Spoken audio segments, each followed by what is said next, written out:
It's the action that counts, and you're right about the urgency.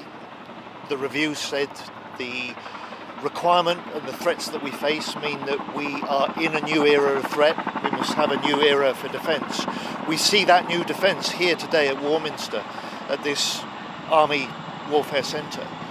And I'm committing today, announcing £4 billion, doubling the amount in this Parliament that we will spend on developing drones for our three services. I'm making the commitment we'll spend £1 billion in this Parliament to bring the laser weapons that we've been looking at today into service within 2 years. That means Britain will have the first European laser weapon in service with the Navy in 2027. This is what NATO first, this is what putting Britain at the innovation lead in NATO really means. Defence review was based on spending plans, so let's not forget that this year we're putting an extra £5 billion into defence. We're doing that to respond to the urgent threats that this country faces. We made the commitment that we'll find 2.5% on defence in 2 years' time. And we've made the tough decision to switch money out of overseas development aid into defence because of the threats that we face. And in the next Parliament, we've got an aim to reach 3%. So the reviews based on those spending plans, we can deliver it, and I'm confident that we will. As the Prime Minister has said, Britain already makes a huge contribution to NATO. We've published a defence review that has NATO at its heart, and I'm announcing today the new spending in this Parliament, £4 billion, doubling the amount that we'll put into drones, and we'll make a bigger contribution to NATO through that, and £1 billion over this Parliament to develop the laser weapons, the first European nation in NATO to have laser weapons on our destroyers and then with our land forces. This is Britain leading in NATO, contributing more to NATO, just as we do, for instance, with our nuclear deterrent. The only country with a nuclear deterrent that commits it in full to other NATO nations and to protecting and guaranteeing their security. We will deliver the spending commitments that we've made. I've got no doubt that we can do that in the next Parliament. We're already raising defence spending by £5 billion this year, and that'll go up to 2.5% of GDP in just 2 years' time. Britain's never spent that level for 15 years. This is the biggest increase in defence spending since the end of the Cold War. The important thing is how we spend it. And here today we've seen how we can use the innovation to give us the battlefield edge, that we can put Britain at the innovation leading edge in NATO, but more importantly too, we can rebuild and strengthen the British innovation and industry base, and we've seen some brilliant British firms here that are developing technology with our armed forces to make us all safer. Agonising reports, a totally intolerable situation in Gaza. It's why, as a government, we have been saying to Israel, both calling in public alongside other countries and making the arguments in private, as I have to my Israeli Defence Secretary counterpart, that they must stop this new offensive in Gaza. They must allow the aid that's so badly needed to get into the civilians. We have to see the hostages released as well. So that's why we're backing in full the efforts of the US, Qatar and Egypt to put an end to the fighting, get the aid in, get the hostages out and start the process in the end that must follow the military fighting, because there is no military solution to Gaza. We have suspended the export of military equipment to Israel where there is a risk that could be used in Gaza against international humanitarian law. We will always take those steps. We've got a tough military exports regime. That's a step that we've already taken.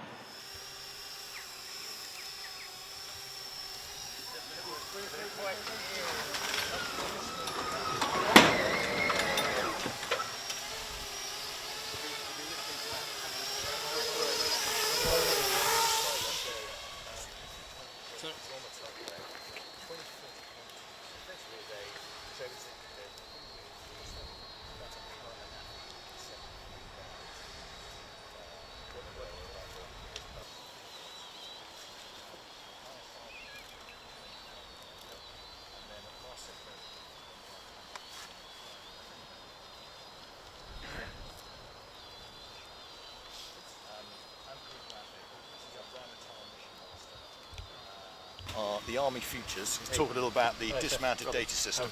Good to meet you too. So yeah, at Army Futures we've been trying to lead the way to get the Army to think about how we can best utilise robotic and autonomous systems.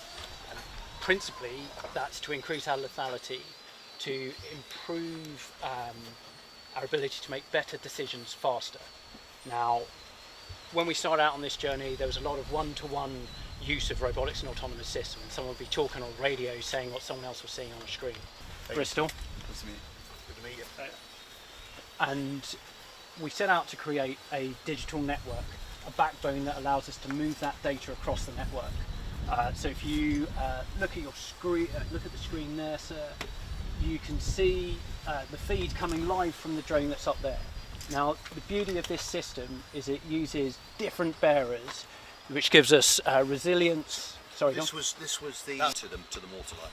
and so we and also direct feed. No risk of confusion exactly with that. voice relayed so, messaging. so near and real information. time. You can see Yep. the situation, but we also have cellular networks. Quite tiring. That's what we need braces. And actually, you still need to have that physical attribute to do it. But we use technology to move the canopy quicker. And that's the way. Keeping more people in the fight. More people in the fight. That's safe. I'll show you how this will move. Give me a shot. Move it yourself.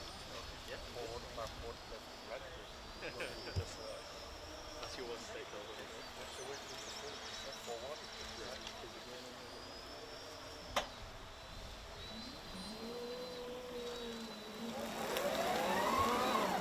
Run down the median.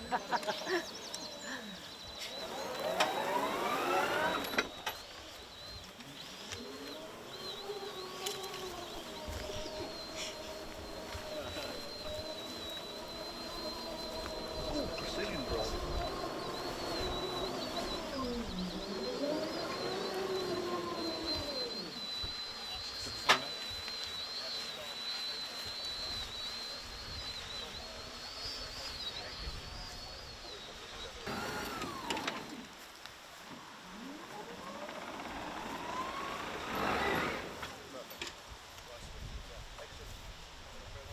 Of the Strategic Defence Review we published yesterday.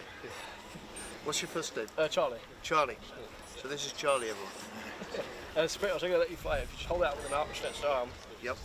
you'll feel a bit of resistance. So once you feel a bit of resistance, just let it go and it'll just fly upwards.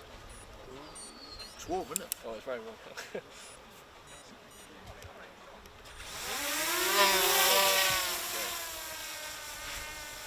So it's the D40. It can be used in an ISR mode to go and look over on the other side of the building over there, or if there was an enemy at the baseline of that small bush with the barrel, you can have it with a 40mm grenade on it. The camera's a bit hot for a clear picture. There's a little crosshair on there, so we can drop the emissions from it. But we don't have the capability not today anyway. What's the range? It can fly out to a kilometre. It's got a Crash every time, and it's the other thing. As soon as you put the head-up display on, so I just get nauseous within about 30 seconds. It just naturally happens to some people. Yeah, so now you're just looking into the sky, I believe. I think if you push this one forward.